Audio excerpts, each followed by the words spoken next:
Hello, my name is Marcus. I'm the compiler of a collection of therapy quotes entitled Psychoanalytic Self-Awareness Quotes.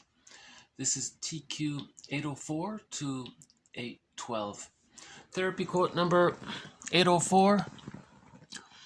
Transference demonstrates how transplanted feelings have the power to distort other human relationships. So this is one of the threads in this series, the idea of transference, how we transfer the childhood situation, our feelings around it. Somehow we transfer the ideas and feelings around our childhoods into the present and see the present through the lens of our childhood experiences. Because if something happened in childhood that was traumatic, we want to somehow redo it in some way, or master that, get it right somehow, or process what happened. Because if there's a trauma in childhood, there's unconscious pain, so we want to recreate it and get a better outcome so it's less painful. That's sort of the positive intention. Someone called it, someone said that transference is an attempt at psychological self-cure. But it goes awry after the age of 5, because nothing in the present can have the effect of transporting someone back in time in a time machine to undo what happened. So that's why it's sometimes called Sisyphus-like, or the repetition compulsion. But that's sort of the positive intention of transference, where we displace or misplace our feelings from the past and bring it into the present, or transplant, as he says here, the feelings from childhood into the present. It seems the psyche wants to, it's still caught up with the past trauma. Remember, trauma creates frozen feelings. Developmental trauma is the petrification of an infantile conflict. So we're trying to unfreeze that. But how do we unfreeze it? Well, if we can see it using safe substitute others, and they're safe, so now maybe we can now manage the childhood situation. That's why projection is usually onto non-threatening substitute others, because these others are kind of accidental therapists, but they don't know what's going on, right? So we've had the metaphor of Burglar's metaphor that everybody carries, every neurotic. So this series, by the way, is focused on healing from a developmental trauma or an insecure attachment style. That's the outcome of a developmental trauma. So, and we're just using the traditional jargon of neurotic. So Burglar's quote is, every neurotic carries one of these L-play, long-playing vinyl music disc records. And he carries this record with him everywhere he goes. Every time he sees a record player, he spins off that record. In other words, he's replaying the past in the present. So he's transferring the past into the present. So one common transference is the original trauma takes place between the baby and the mother. So there's a dyad there. There's two people. Now in the therapy room, there's another dyad, the client and the therapist. So this situation, it's in a small room, it's quiet, you're supposed to trust the therapist. So it's bound to come out. The relationship the person had as a baby with the mother is going to be somehow symbolically reenacted out in the present with the therapist. Yeah. Now it's interesting because so in other words, so the therapist would notice this and offer what's called transference interpretations. Now imagine a cartoonist trying to depict the emotionality of transference.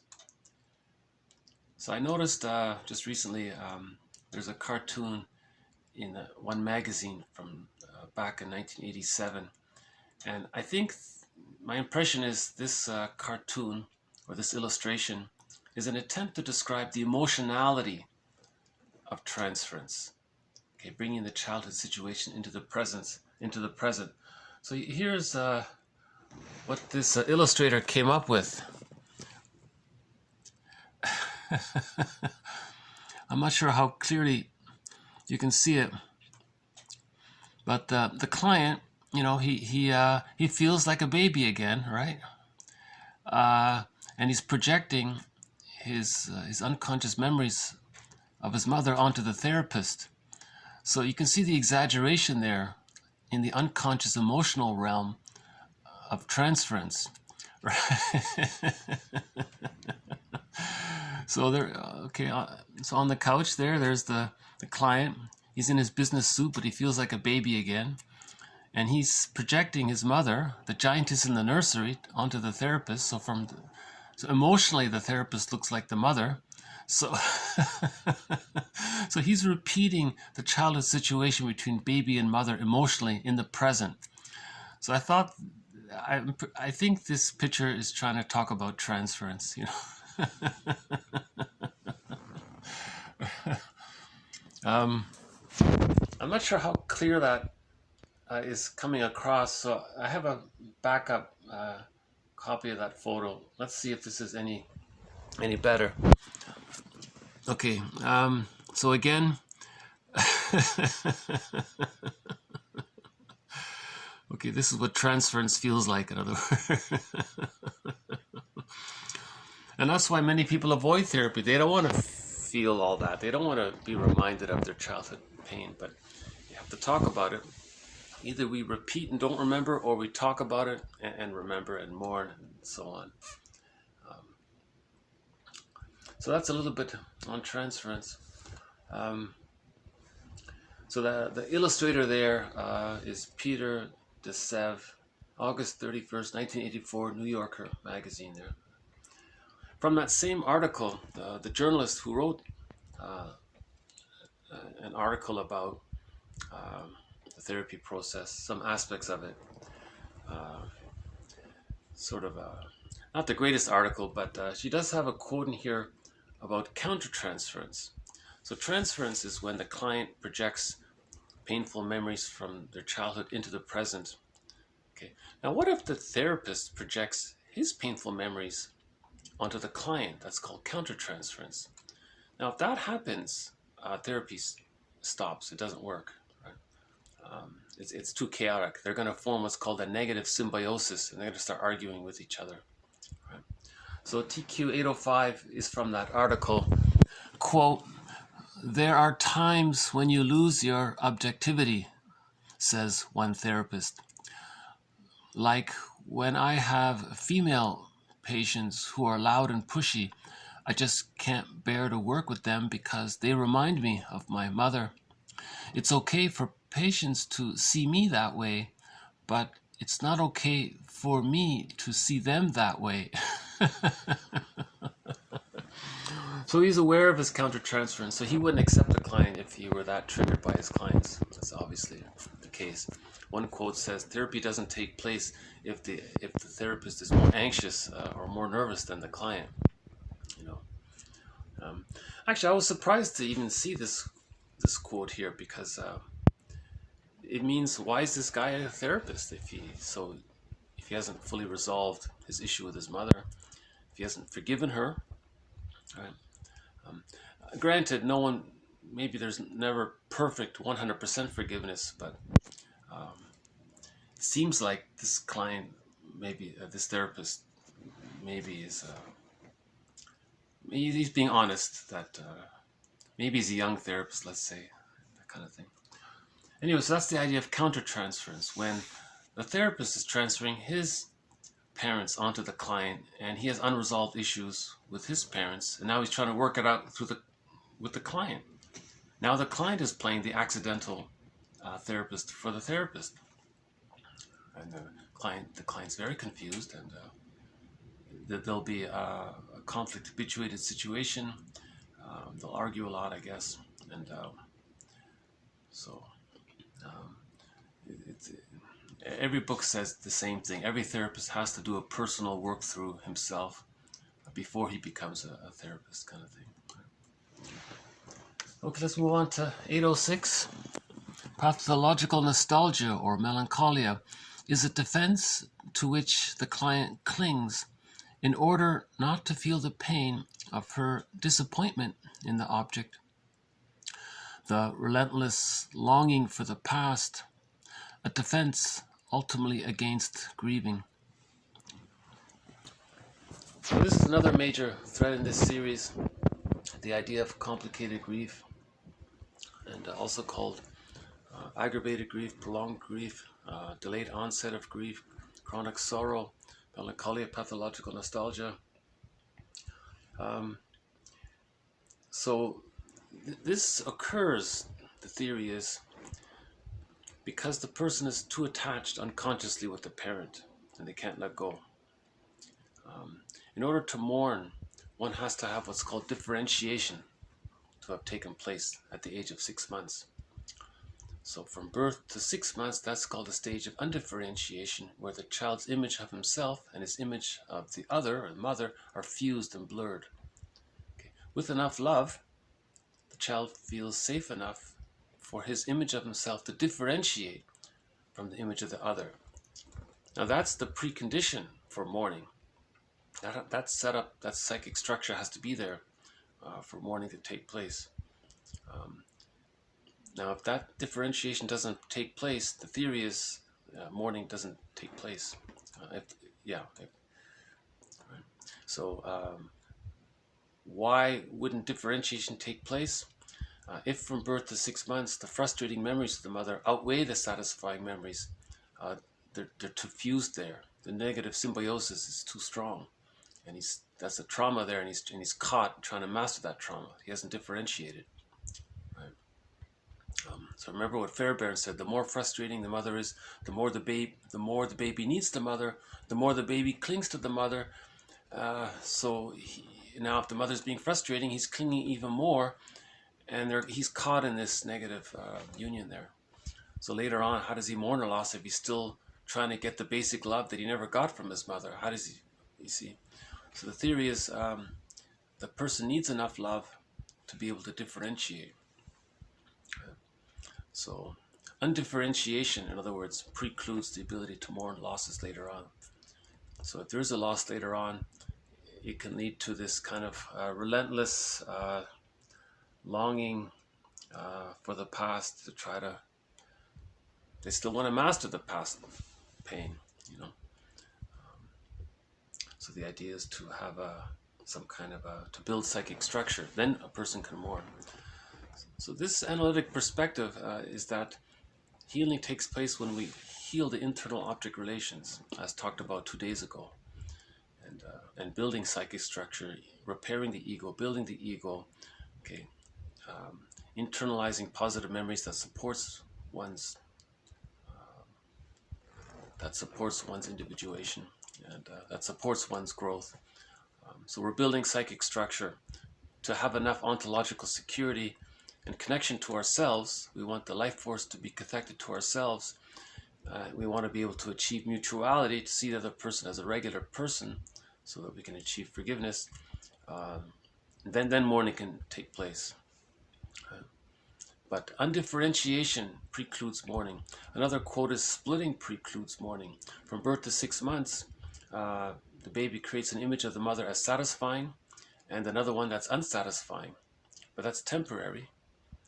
And these images are very exaggerated because of the baby's small size and how he thinks in images. But by the age of 6 months, the split images of the other come together to form a whole representation of the other. You see, he needs enough love to see the mother as a regular person. If he's so terrified of what's happening, he's unconsciously seeing the mother as either a goddess or a demon, kind of thing. So that splitting there, that also precludes mourning. So Rinsley said splitting precludes mourning. And we've had a number of quotes on the defense mechanism of splitting. Splitting is meant to be existential hearsay by the age of 3. But when there's a developmental trauma, it can get frozen there, kind of thing. And that can lead to a lot of projection and transference to try to master that trauma. TQ, just refer back to TQ 159 as Klein and Riviere observed, grieving requires the ability to hold emotional opposites in mind at the same time. Okay? The ability to hold emotional opposites in mind at the same time. That only can take place if the love outweighs the frustrating memories. If the love outweighs the frustrating memories, okay, the person can hold the ambivalence. That means the person is seen as a whole person. Okay, then you can mourn. If you could hold the emotional opposites, the love and anger, if you could hold that, because the two are there, the theory is the love outweighs the anger. If the anger outweighed the love, then that would revert back to the splitting defense mechanism. With the splitting defense mechanism, the hate is denied, they're compartmentalized, and they can't conceive of the two being as coexisting. All right. So splitting is a response to the pain the baby has when the mother's frustrating. Now, if she's very frustrating, then the split gets deeper, and then because it's painful, the child denies it. Okay, but later on, he'll project it onto others, right? So that he can know that it's denied in himself. The psyche will project it, so he can see that it's in him, so that he can know about the splitting defense mechanism. Right? So if he just sort of more relates in his more conscious mind of the mother as being all good, that's a sign of the defense mechanism of splitting taking place. He's denying the opposite. A realistic picture of the mother is that she's a person. She's just a person caught in her existential dilemma. There's blessings and problems with that. Blessings and limitations. You have to see the mother as with blessings and limitations. You have to have that kind of more realistic point of view. But the baby creates two images of the mother, goddess or demon, and denies the demon image. Right? That's the splitting mechanism. So the person doesn't get mourned if that's frozen there. Right? Because there's too much, the life force is too cathected to the rejecting image of the mother. Right? He can't let go. He's too bonded there. If the mother was too painful, he's too bonded there. It's ironic, right? The more frustrating the mother is, the more bonded the baby is to the mother. Right? Oh, hold on a sec. We got one of the birds here. Got one of the crows stopping by.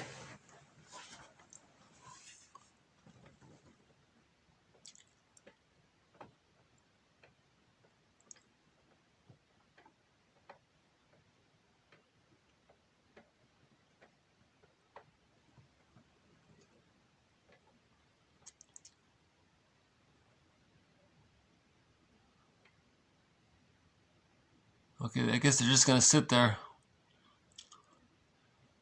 One's about to make a jump. Or not. Okay. Okay. They're kind of cute, aren't they?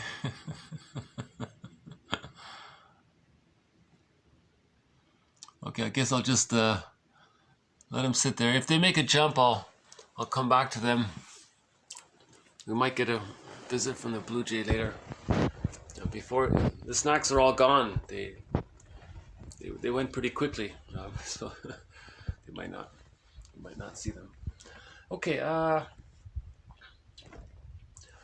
So healing is facing this unconscious ambivalence towards the mother. We have to accept the possibility that when the person was a baby, the person has to accept the possibility that there were more misattuned, frustrating experiences felt than loving, satisfying experiences. It's not to blame the mother, it's just to understand why there's this unconscious ambivalence towards the mother, to understand why the person is not mourning losses, to understand why the person is not that connected with himself, or he doesn't know who he really is if he's too angry, unconsciously angry with the mother, or unconsciously caught in some kind of negative symbiosis with the mother.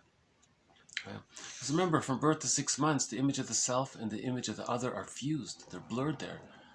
You don't know who you are if you're still blurred like that. You need differentiation to have that sense of self, to know who you are as being a separate individual person, right? So to face the unconscious ambivalence towards the parents, there are a few quotes in the past address that, you know,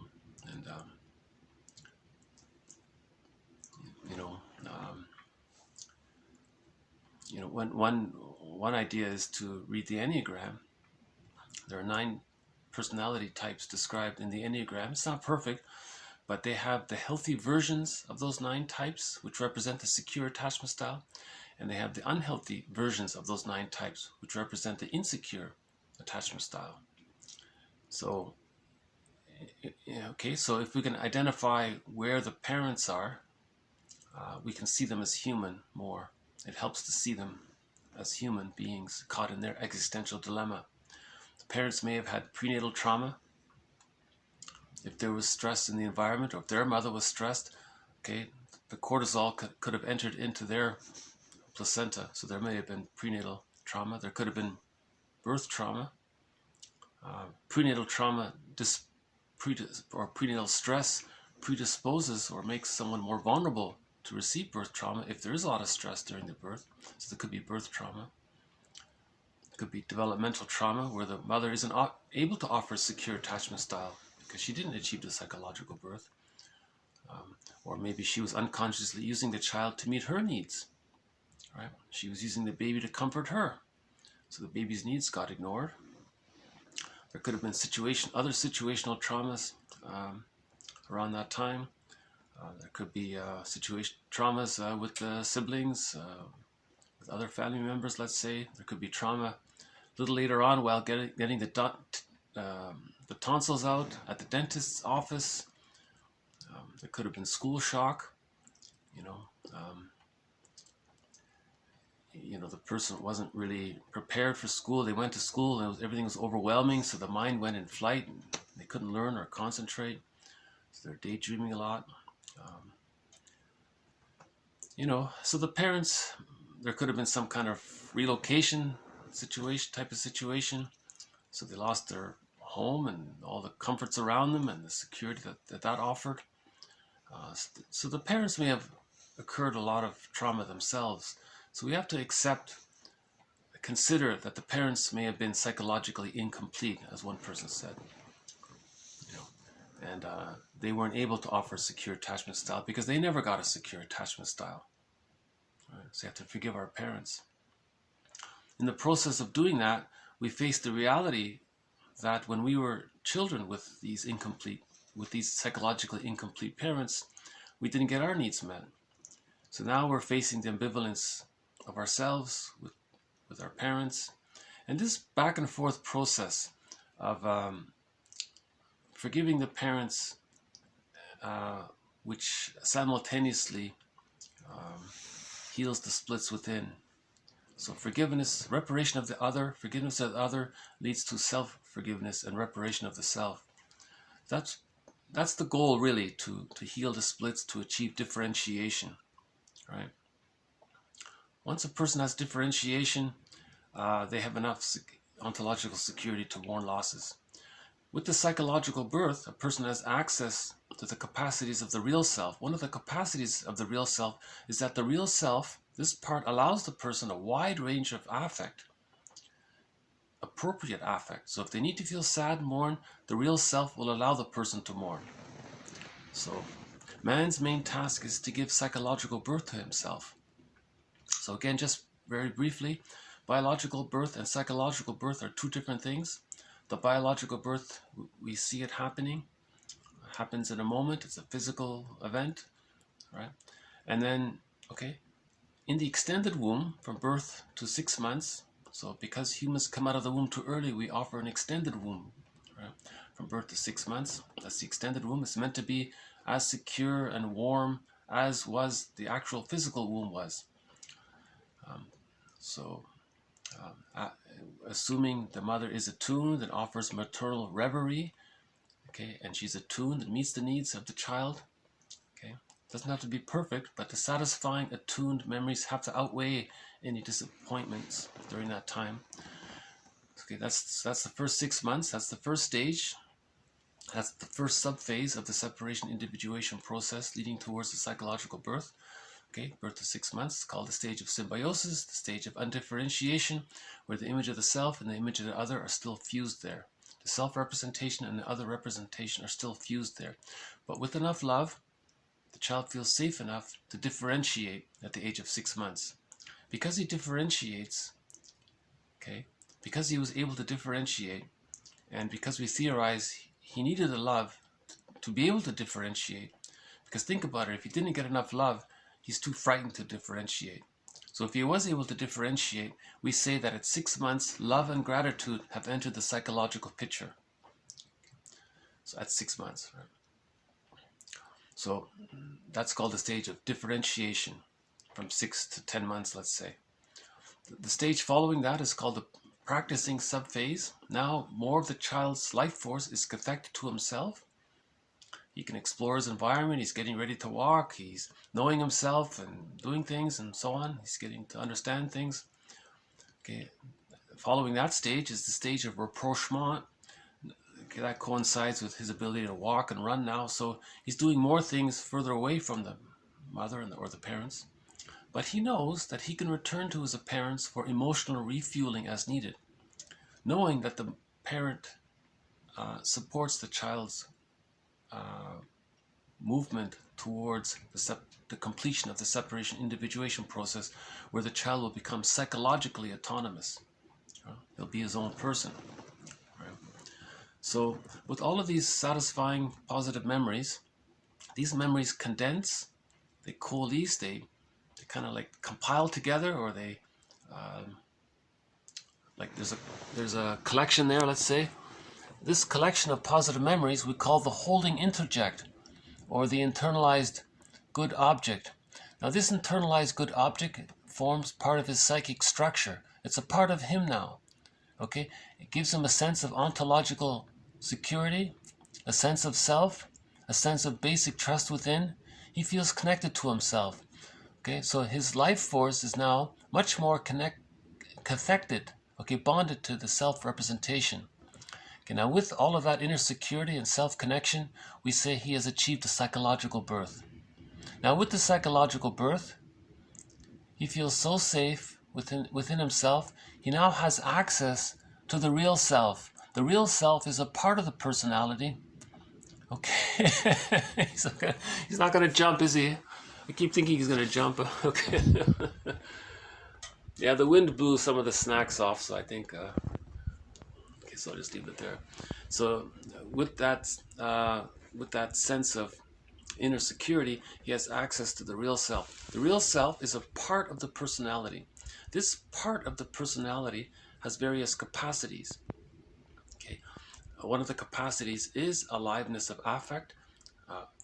This part allows the person to experience a wide range of affect, appropriate affect. If he can feel happy, he'll feel happy. If the situation calls for him to feel sad because of the loss, he'll feel sad. If he needs to mourn, he can mourn. The real self will allow the appropriate feelings appropriate for the situation. The real self allows the person to know the person's unique individual wishes. And the real self will support the person in the idea that he can set goals to express his real self and not feel any kind of fear that he's being disloyal to his mother, or he's got to battle with his he's got to prove something to his parent. These kinds of things, that's not there. He feels what's called appropriate entitlement, right? Appropriate entitlement. And then as he expresses himself, the real self will recognize that he expresses real self, and that fuels his inner self-esteem. The real self allows the person to engage in mutual relationships because they can see the subjectivity of the other person, that they're differentiated. Okay, and the self is, because they've differentiated, they see others as differentiated people, so there's mutual love, genuine love. Marriages from there become like fine wine because each partner can make I statements. And okay, now with the developmental trauma, so back before the age of 3 months, 3 years, the age of 3, with the developmental trauma, they're still projecting the childhood trauma onto their partners. So when there's marriage from an insecure attachment style, the marriages become see that both sides are projecting the parents onto each other, and they're battling it out with their parents through their partners. So it's distorting reality. So that's back to that quote there. Transplanted feelings have the power to distort other human relationships. Okay, so the marriage relationship is distorted, right? If they're not conscious of what's going on, they're going to be conflict habituated, hostile dependent. There could be emotional divorce, or there could be some kind of passive aggressive compromise kind of thing. Now, if this developmental trauma takes place within the first 6 months, where differentiation didn't take place, that can lead to the narcissistic pattern, the hostile provocative attachment style, some forms of the schizoid pattern, okay, that Iago character. So this schizoid pattern would resemble that Iago character in literature. Okay, and there's some other forms that can take place. So we've covered some of that in previous videos, so I won't go into it here. If the developmental trauma, so by the way, from birth to 6 months, that's a fixation on the rejection level. The rejection of not getting enough love. They're fixated there. So their trauma is try to repair that. That's the positive intention of their behavior from the patterns that arise out of that time, is to get enough love. But it goes awry because no one can travel back in a time machine. So no matter if the person's provocative or greedy or envious or negative, he's not going to see. Because he's fixated at the rejection level. So the narcissistic pattern. Yesterday had a quote about the negativity of the narcissistic pattern. So I'll just refer you to yesterday's video. The hostile provocative pattern, they're trying to say that they didn't get their symbiotic needs met. A baby needs to get their symbiotic needs met in order to differentiate. A person with the hostile provocative pattern didn't get their symbiotic needs met. That's the theory. That's why they're so aggressive and hostile and provocative. They didn't get their symbiotic needs. They're trying to say they're trying to say that they didn't get their symbiotic needs met. And the secondary delusion would be, can someone else do it? Can someone else play the fusional role of the fusional mother and meet their, see, it's a delusion. But that's the sort of the positive intention of the person trying to engage in some kind of psychological self-cure. It's a repetition compulsion gone awry. Another author calls it pathological repetition. So either we repeat the trauma and repeat it like Sisyphus endlessly, spend our whole lives over and over again repeating that same trauma. That's the nature of trauma. We repeat it, but it doesn't heal just by repeating it. It might even make it worse. Or we talk about it, build psychic structure, heal the splits. Oh, I think he just made the jump there. But you know, the snacks have all gone, so I'm not sure. He's probably wondering, where are the snacks?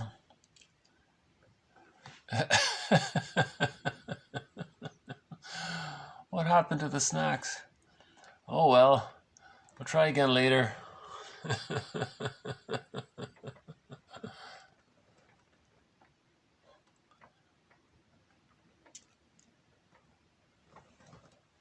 Okay, we'll just leave it there. According to one traditional indigenous culture, the crow is the keeper of psychological and spiritual knowledge and wisdom. They believe that the crow is quite conscious, so they're very knowledgeable. So they projected psychological, spiritual understandings onto the crow. So they associate the crow as being a kind of a guardian of spiritual knowledge, they said. It's interesting, right? Another companion animal to this series is the blue jay. Because we had Shirley Temple saying, the bluebird of happiness is within. One of the capacities of the real self is aliveness of affect. A metaphor for this aliveness of affect, the feelings being able to be free like that, emotional freedom, we might say that's the bluebird of happiness. Right? So these are the two main companion animals to this series. And we've had 2 appearances of the fox. We haven't seen them in quite a while. One indigenous culture, there's a tale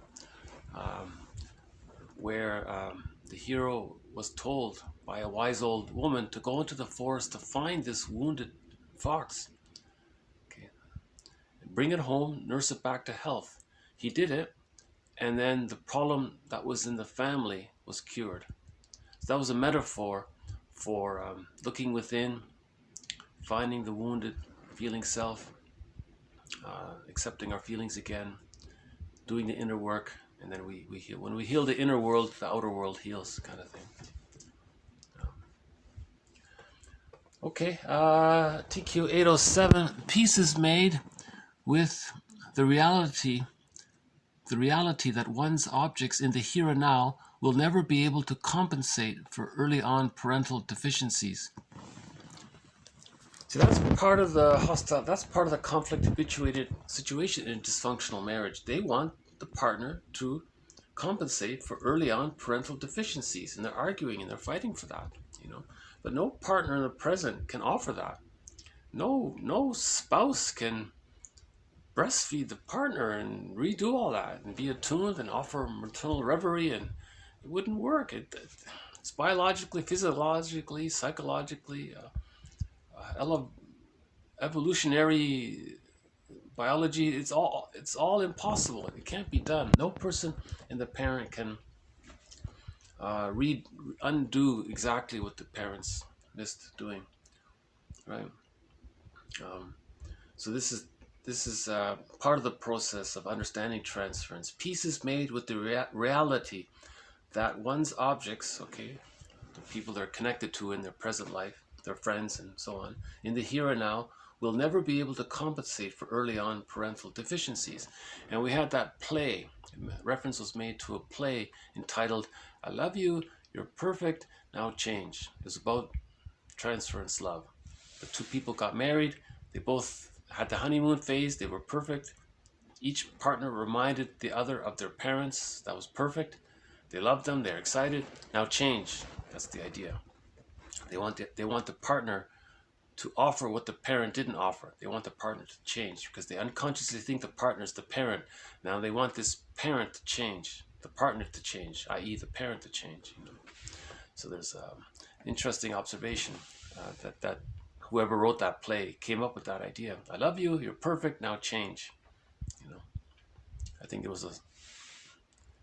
was a movie based on that play that was made. I remember one of the singers for the group the Nylons performed in that play.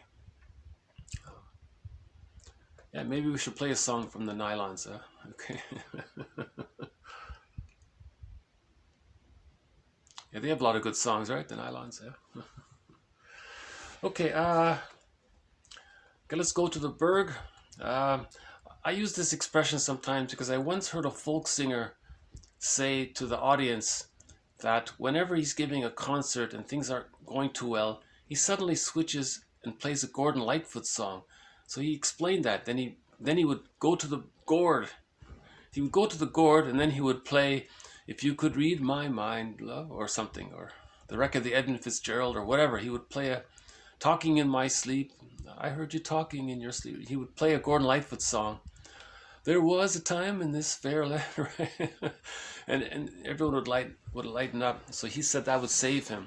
He would go to the gourd. I've sort of adopted this in this series. Whenever I want to pick up the video, I would go to the Berg, Edmund Burglar. So here's a quote from Edmund Burglar. We've had a number of quotes from him, so we'll just add one more. Can one change his inner disposition by changing his apartment? This is similar to what the woman seeking divorce tries to do in vain. By changing the external factors, she thinks to change an inner conflict. Okay, so this adds to previous quotes by Burglar from his book, Divorce Won't Help. Divorce won't help, he says.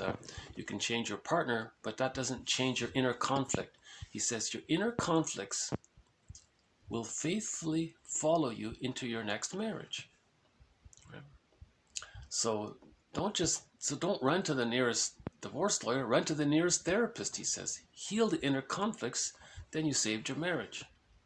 So he was, right, that's his basic idea. So this is sort of a maybe more lighthearted elaboration about it. If you change something in the external world, your apartment, is that going to change your internal world? Obviously, it's not. So he's making it more clear there. And he argues persuasively, if a person goes to therapy first, they can save their marriage. Because the problem is it's the inner conflict. The problem is transference. The problem is the transferring childhood situations, childhood expectations, unmet needs from childhood onto the partner in the present. But like the quote just said here, no one can do that. Okay, no one in the here and now will be able to compensate for early on parental deficiencies. Okay, another thread in this series, a tough one, is on the envy. So we've had a number of quotes on envy. It's one of the toughest threads here. We had a long quote by Mary Ashwin, a few quotes by Bergler on envy, a few quotes from authors who discuss the narcissistic pattern about envy. So one of the main ideas, just briefly, is that from birth to 6 months, remember the baby needs enough love to differentiate. If he doesn't get that enough love, he's still fused there, so he's angry. Okay, he didn't get enough love. So he was fixated at the rejection level. Now, how does he master that trauma? Okay, Klein says the baby relates to the breast in the very beginning, not the whole mother, just the breast. That's her theory. Later on, it's the whole mother, but in the very, very beginning, the baby just is related mainly to the breast. The baby's image of the breast is an inexhaustible flow of goodness. But the baby never got it. He was never satiated. He never got it. Now there's a trauma there, but that's the image he has of what he needs. Later on, the person will try to get that in some symbolic form. So what's symbolic of mother's love? What's symbolic of mother? Okay, money and material. Okay, because money and material are the result of the Latin word for mother, mater, M-A-T-E-R. Mater is the root word for money and material, right? As explained by those who studied is it etymology or something? So material and money symbolically represent mother in the unconscious to some degree, to one degree or another. Now, if there's a developmental trauma that early on, material and money have more meaning, have more infantile emotional meaning for the person. Now, the baby just wanted to receive the inflow of mother's goodness, the inflow of her maternal reverie, her attention, the attunement. He wanted the milk. He just wanted to receive. He didn't want to own anything. He just wanted to receive. Now in the developmental trauma, okay, that's the narcissistic pattern, or one of the patterns around that time between birth and 6 months. Okay, the thinking may be, the theory is, the person now, it's better to possess it. That's the way to master that trauma, to possess it. So that's the birth of greed. They want to possess things. Okay, now it's Sisyphus, so they want to possess again. They want to possess more. They want to keep doing it. They keep doing it because they're never satiated.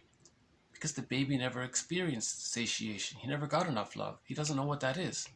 There's a psychic structure is missing there. So in the repetition compulsion, he wants to keep getting in. Okay, just like the baby wanted to receive and receive. So now the narcissistic pattern, let's say, is greedy and wants to get it all in.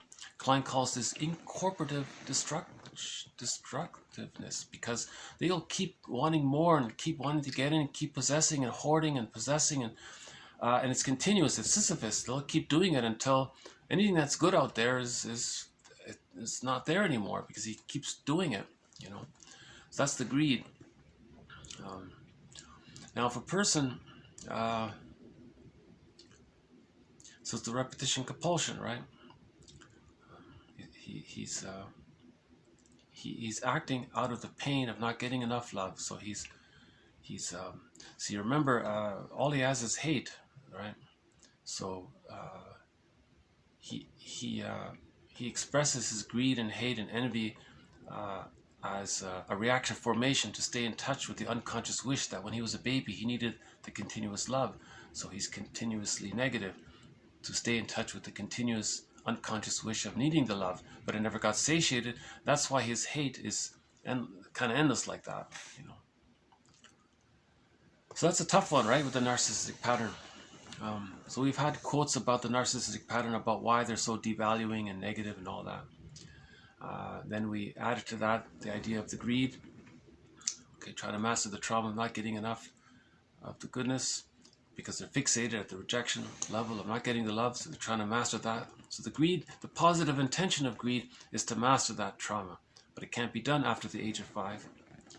Now, if the person does see something that represents goodness, if someone else has something that represents goodness, it could be material, it could be financial, or it could be that they're happy, or it could be that they're expressing their real self, it could be that they're in a happy relationship. Whatever is symbolic of goodness, whatever represents something that's there because there was love that created it, something that shows, something that's an outcrop of love.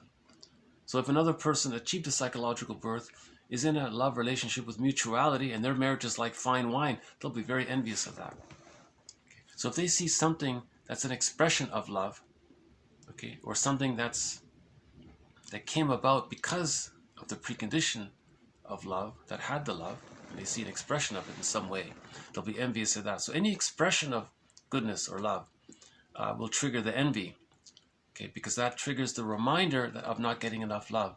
That causes a lot of pain, so they hate the good. So the defense mechanism there is the rationalization is sour grapes. They want to put it down. They want to see it spoiled.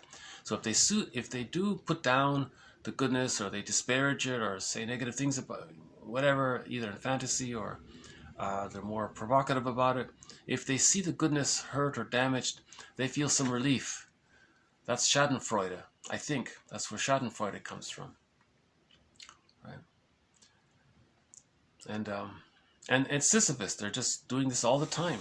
They're just constantly greedy, constantly negative with the hate, and constantly envious if they can't get the goodness. So this next quote here just adds a little bit more to our thread on envy. You see, this series, I'd like to think, if somebody's following this series, quotes on envy have been sprinkled throughout the series. It's not all in one little set there. Each topic is sort of referred to later on. So like maybe a month later there'll be another quote on envy or something, that kind of thing. So each little part offers like a little facet of envy, just like a little glimmer on the facet of the diamond of the of the psyche, right? So this quote just adds to our collection of quotes on envy. Okay, TQ 809, envy, the breakdown of intersubjectivity. This breakdown is connected with the inability of the mother to hold and contain the child's affective states such that the child is deprived of being recognized as a subject. Moreover, the dyad is unable to experience fully the pleasure and enjoyment of a reciprocal, mutual, and intimate relationship. As long as the unconscious sense of deficit remains unconscious, it will remain disconnected from adult experience. Therefore, success or material or greed, getting the greed, any kind of success does not, quote, seep into one's sense of self. Even when someone has obtained an envied object, the vulnerability to shame and proclivity for covetousness or envy will remain if the early sense of deficiency is still unconscious. Envy bites but never eats. Okay, and on a proverb there, envy bites but never eats. I think that's a Spanish proverb. Anyways, I think these proverbs are universal, right?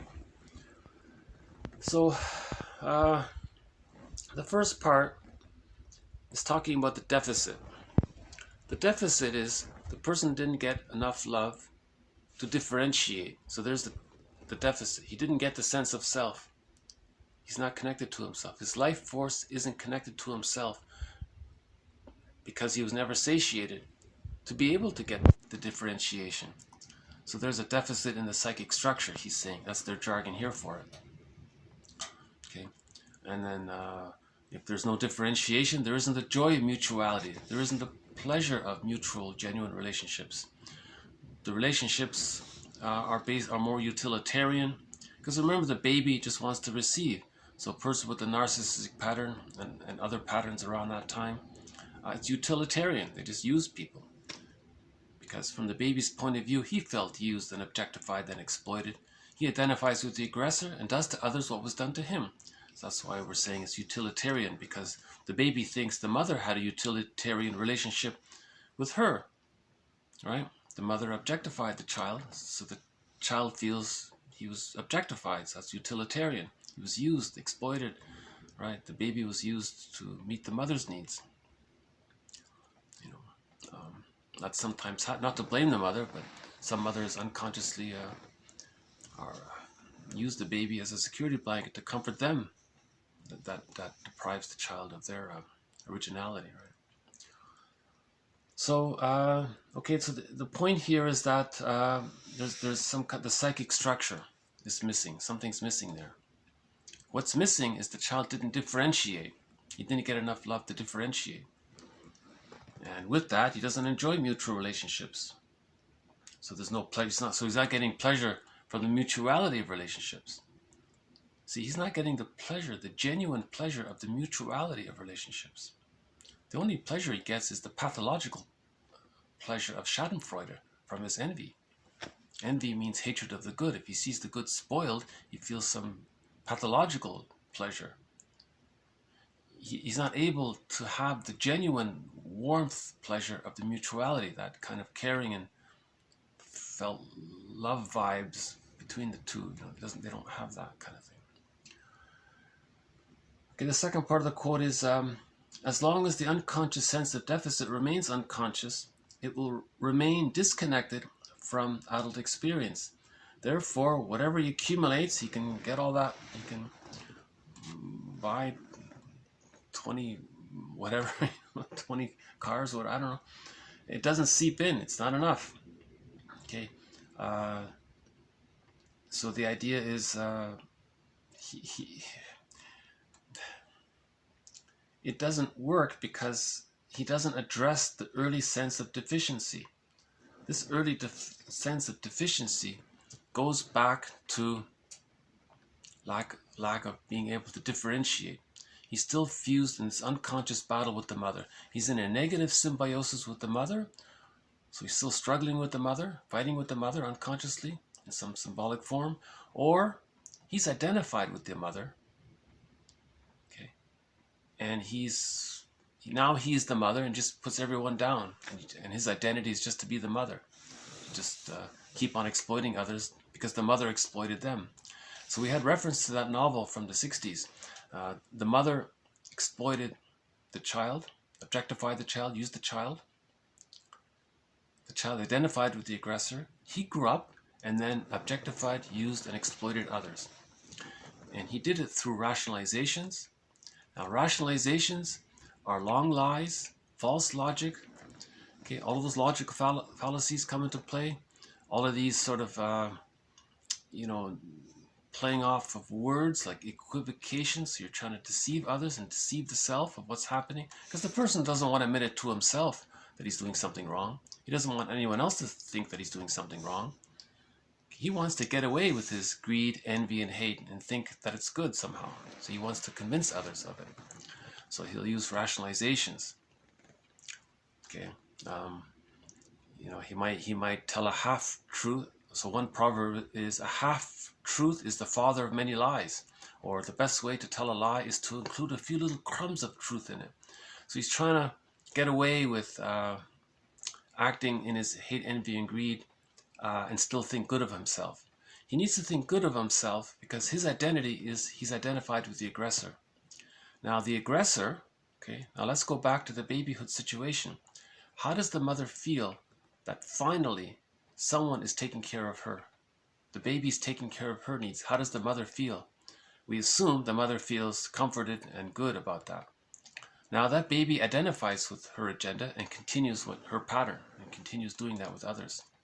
You see, so he has to think that what he's doing is good. He wants to feel good. So the mother felt good doing this. She was unconscious. She didn't do it on purpose. She was just an attempt at psychological self-cure. She wasn't aware of it. So there's intergenerational trauma. Right? So the idea is to stop intergenerational trauma by talking about it, reflecting on it. Okay, and I'd like to think that these quotes are helping to end intergenerational trauma, so that we can heal and be connected to our real selves and have a genuine, caring relationships, that kind of thing. The joy of mutuality. Right. Okay. So we'll just do a couple of more. One more quote on envy, just a short one. TQ 810. From some famous people. Is it not strange that the more someone has, the less he feels he has? Envy can never be satiated. I think the theory around this is dopamine habituation. One professor, Loretta Brunning, explains that dopamine is the pleasure of when you think there's something.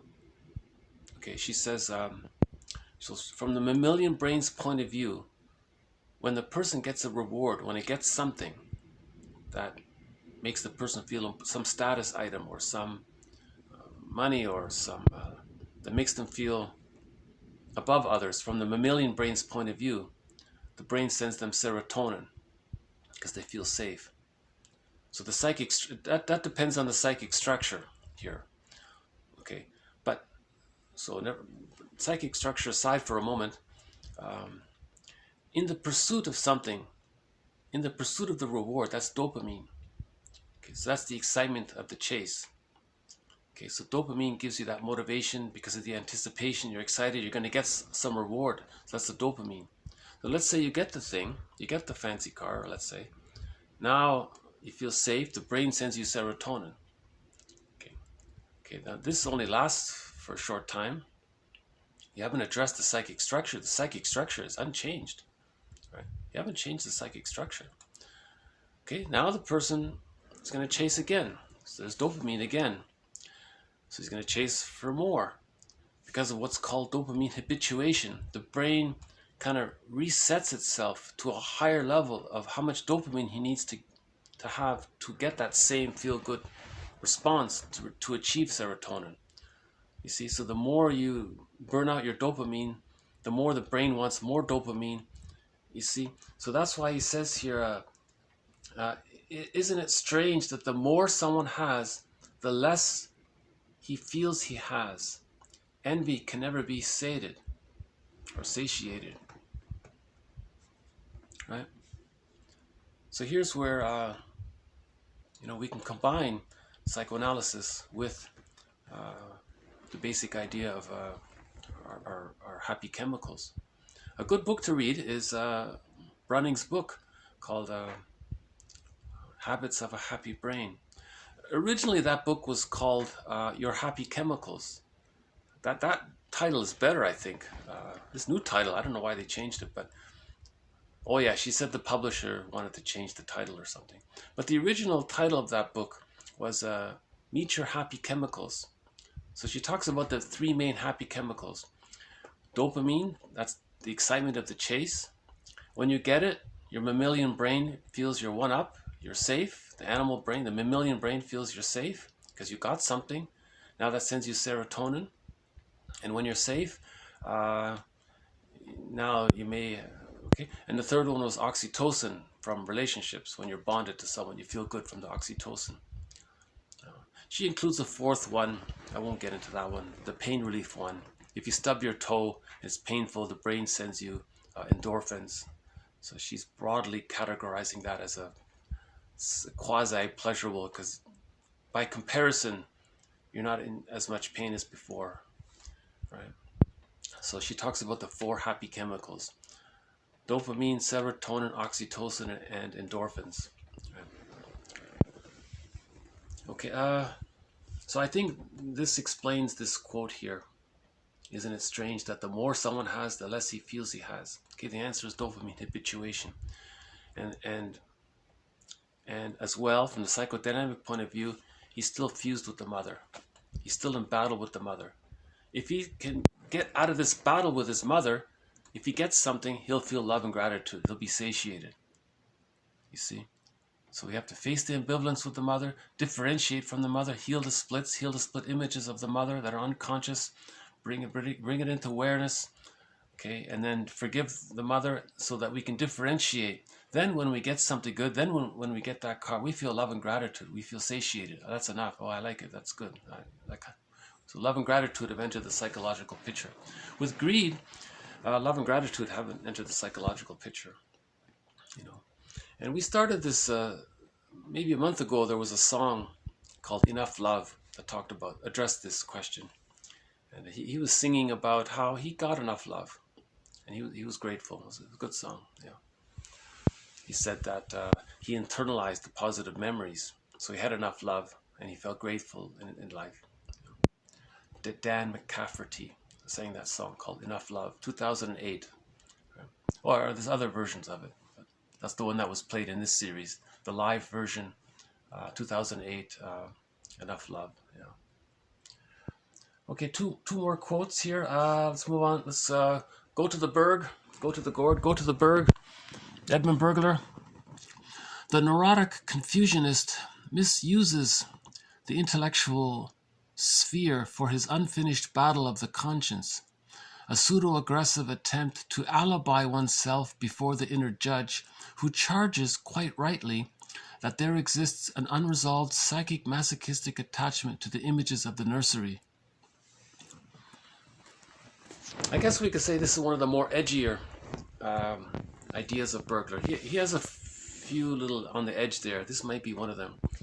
He's saying, if a person is always confused about things, something is explained clearly, but he's confused. He doesn't want to accept it because his loyalty is to the, because to accept it, because he's unconsciously projecting the frustrating mother onto, let's say, the presenter or whatever, or to the book he's reading, and he'll reject it. He'll find himself confused by it. Because he wants to rebel against the mother. He's trying to differentiate from the mother. You see. So he thinks that people who are overly confused or overly... I'm not talking about genuine confusion. If the author's not clear and it's genuinely, he might be confusing. But a lot of books are confusing genuinely, so maybe that's not the best example. But let's say at work he's always confused about things, or doesn't. Why is he always confused about things? Why is he? Isn't there a character about that? I forgot the character for that. The person who's always confused about things. So his theory is that at an unconscious level, they're resisting the mother. That's what the confusion is about. They're resisting the mother. So they're saying no to the mother via their confusion. I don't know. What do you want, mother? I don't know. So they're confused that way. Just briefly, Burglar's theory, overly simplified. Okay, another one of these little bit on the edge theories. His main theory, or one of his main theories, is that when the baby had a wish, so we're talking about a developmental trauma. The baby had a wish to receive enough love from his mother. Let's say that got refused. So that's step one. Step two, the baby had a wish for enough love. It got refused. That's step two. Step three, the baby wants to protest. He can't protest. Doesn't have the motor skills. Can't speak. He can't protest. That's step three. Step four, he feels somehow defeated. Now, okay, that's a developmental trauma. Later on, he wants to master that trauma. So he'll want to have a genuine wish about his real needs. No, that got refused. Just like in childhood, it got refused. So by the way, those four steps, let's say that that the deep memory of all of that is the superego, or the inner critic. Let's just say the superego for now. So, okay, again, the baby wanted enough love, that's his wish. He didn't get it, it got refused, that's step 2. He wanted to protest, he couldn't protest, that's step 3. Now, how did he feel? He felt defeated. Now, those 4 steps, let's say that the superego, or the deep memory of all of that, let's personify the deep memory of those 4 steps. Let's give this deep memory the name, the superego. Okay, so there's the superego in this example. Later on in life, the person wants to have a real wish based on a real need. The superego says no. Remember what happened. So that's step 1 and step 2. Now in step 3, he's got motor skills. He can speak. Now he's going to protest. The superego says, what are you protesting? The person says, well, I didn't get my real needs met. Okay, but how are you going to, so you're protesting that you didn't get your real needs met. So who are you going to protest this to? What's this protest? Well, the person says, well, I don't know. You tell me. Well, we'll make a compromise. I guess you can protest in some kind of pseudo way, in some kind of a nonsensical way, let's say, to give you the feeling that you're protesting. And the person might say, well, why would I do that? Well, superego says, well, the psyche wants to acknowledge the repetition compulsion of that trauma. So we have to honor the natural law of the psyche here. The psyche seeks self-cure. So I guess I'll have to agree with the person to engage in something dysfunctional, or something self-defeating, or something he thinks is good. Some kind of genuine protest against his mother. So he'll be confused all the time, let's say, or but the end result will be that he didn't get his wish met. He didn't address the real wish. So the end result is he didn't get his real wish. It's not a genuine protest. It's a kind of fake protest. So Bergler calls this dynamic psychic masochism. That's this jargon for this repetition compulsion of the developmental trauma, where a person is doing something in their life that's not from the real self, but it's trying to protest against the mother. So this is another way of talking about the repetition compulsion gone awry. I don't know if I made that clear enough. I'd like to refer you to earlier videos. You see, each time Bergler's theory of psychic masochism comes up, I think each time it's presented in some way, there's a little twinkle here and there, I think.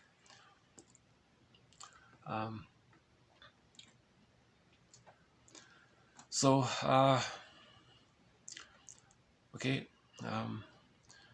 in other words, anything that's self-defeating, anything that doesn't lead to happiness, we're calling Bergler's jargon for that is pseudo-aggression, pseudo-assertion, or pseudo-efforts, or whatever. Because the end result is he's repeating the babyhood experience of how the baby felt defeated because he couldn't genuinely protest. Now he's trying to protest. But it's a repetition compulsion gone awry, because who are you protesting? You can't protest against genuine mother in the present. So there's the transference delusion. You're going to transfer the mother from babyhood time, from 50 years ago or whatever, into the present and rebel against your mother? Doesn't make sense. Nobody in the present is your mother. So you're not mastering any trauma. It's a delusion. You can't travel back in time in a time machine. But the babyhood time is a timeless world. There's no time in the babyhood time. The hippocampus comes online at the age of 3. The hippocampus tells the person about time. So if there's so much trauma before the age of 3, this issue of time is, in the emotional realm, is in a timeless state, let's say. Now he's trying to master some emotional timeless thing. So 50 years later, he's still in that timeless situation. It's a secondary delusion. Right? So that's why Bergler is explaining, that's his way of discussing the repetition compulsion gone awry. Okay, so his jargon for that is psychic masochism. Because you're doing something and you're going to feel defeated, just like the baby felt defeated. But in the adult life, we don't say he felt defeated. We might say he lived an unlived life, let's say. That's his idea for it. It means he didn't have access to the real self. Again, so Burglar's approach for this would be to face this unconscious ambivalence towards the mother. Same idea. He's going to face this. Burglar's approach is to confront all of the rationalizations. So he'll question the person. Really? You think you're doing this is right? Or aren't you in battle with your mother unconsciously? Really? I am? And so he would argue with the person about this to make them realize that he's still in unconscious battle with the mother. Like the confusionist here, the person who's always confused. He's unconsciously in battle with his mother. He doesn't realize it. So if a person can consider the possibility, then they can consider the possibility that when they were a child, the maternal reverie wasn't there, the attunement wasn't there. Okay? If they think about the reality that the mother had a developmental trauma, they can consider that, well, okay, that's why the attunement wasn't there, because the mother's needs, her needs weren't attuned. So she doesn't know how to offer the attunement. What's a clue to that? Maybe she put the baby on a schedule and a bottle and woke him up and said it's time to eat. How attuned is that? It's very misattuned. You're not listening to the baby's needs at all if you're following some kind of schedule. You know, so that's a developmental trauma can occur just from that, from the schedule in the bottle. That's one theory, one author's theory. You know, if the maternal reverie wasn't there, 4 days ago I had a video on the maternal reverie. That's a good quote, I think. If the mother couldn't soothe the baby and see the baby as a little human being with their needs, if the baby couldn't respect the baby as a little person with their subjectivity, a little human being, right? Just like that image, you know, a little human being. Okay, so the mother needs to look at the baby as a little human being and acknowledge that they have their subjectivity. Okay, like ideally the therapist does with the client there, you know. I think that's a funny picture.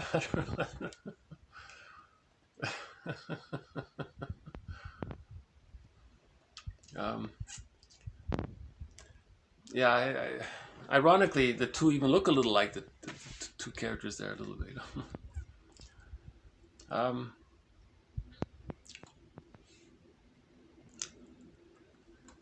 No blue jay, but it's a clear day. We got a blue sky, blue skies.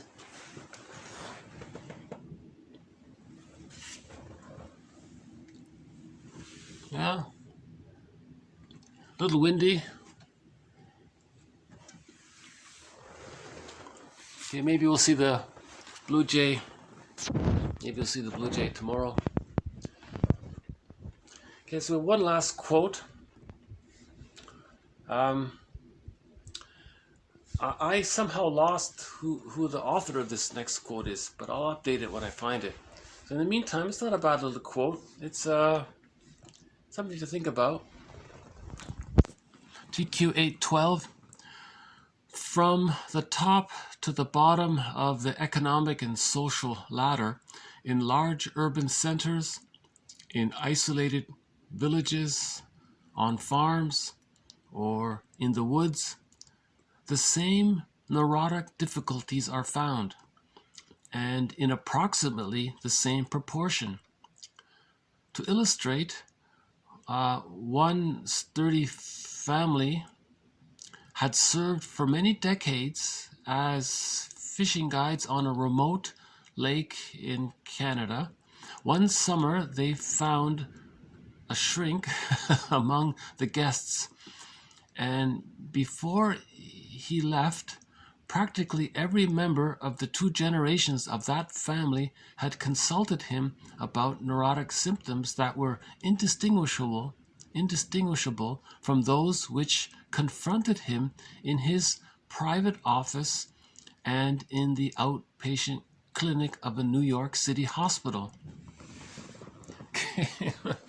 In other words, everyone's engaged in the repetition compulsion of trying to master their childhood trauma.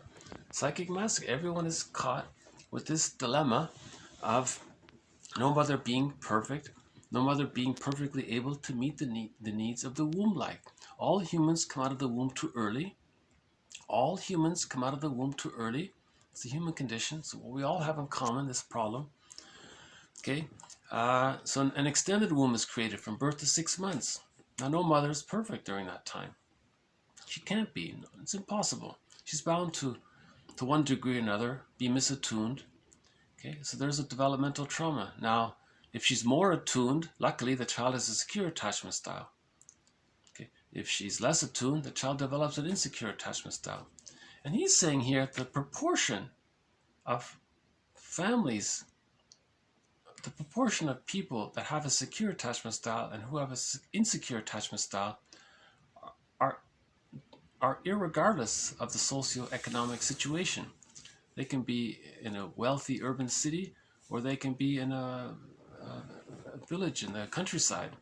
This proportion of how many people got us, this issue of it's the same psychological dynamic.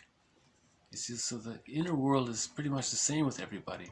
You know, remember that movie Trading Places? You know,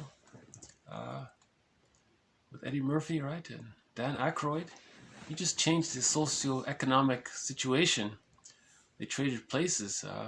They were the same. They were pretty much the same kind of thing, right? So, in other words, these are enduring patterns of humans, called psychological patterns or mythological motifs. Mythological motifs and fairy tale motifs stem from universal psychological patterns.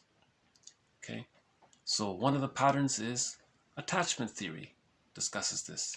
Secure attachment style or insecure attachment style. If there's an insecure attachment style, what kind of insecure attachment style? The anxious, the avoidant, hostile, provocative, the disorganized, etc. Okay, all those defense mechanisms that people use, splitting, projective identification, reaction formation, magical thinking, okay, acting out, all of these phenomena, these are enduring patterns. Okay, you know, so this is common for all humans. You know, this so psychology is what we all have in common, right? Anyways, it's interesting, you know. Maybe the people in the village are complaining that the partner doesn't listen to them, and maybe in New York, my partner doesn't listen to me. It's the same. Okay, so the mother was misattuned, you know. Okay, I won't comment on that too much. So I'll just end on a song, if that's okay. So this song is called "The Dream" by Rick Santers.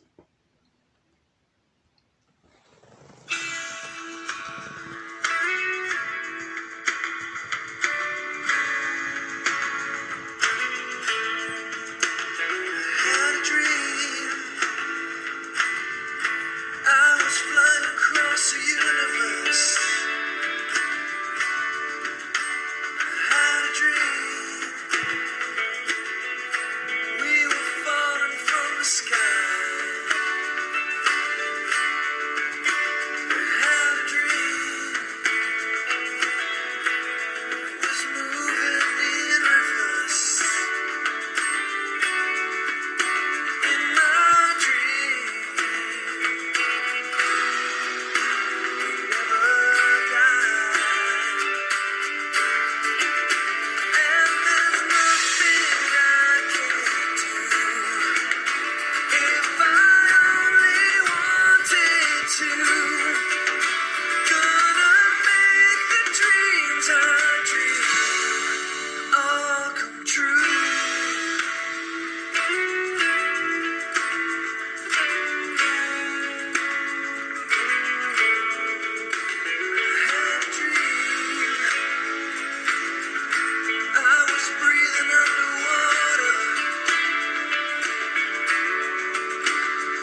In my dream, I heard this tune. That's interesting. Many musicians say that they get many of their melodies from their dreams. Billy Joel said he got many of his melodies for his songs from his dreams. And it's a very personal song from Rick Santers. I won't maybe comment on it, but it's a very intimate, personal song, I think. So, thank you very much. This has been TQ 804 to 805. We covered a little bit more about transference, how we project the past into the present. A little bit about countertransference. If the therapist is transferring his childhood past onto the client, that's called countertransference. Okay, sorry, Crow, no snacks are all gone. Okay. And we covered a little bit about melancholia, pathological nostalgia, about how do we grieve losses, and peace is made with the reality that one's objects in the here and now can never be able to compensate for early on parental disappointments. Okay, we had TQ 159 again. Okay, that we have to hold the emotional opposites in mind at the same time in order to mourn losses. So we have to heal the splits. Okay, when we heal the splits, we find emotional freedom. Okay, 2 quotes by Burglar. Okay, again, your inner conflicts will faithfully follow you into your next marriage, so see the therapist. Okay, we did a little bit more on the topic of envy. And again, about psychic structure. This has been TQ 804 to 812. Thank you very much. Bye for now.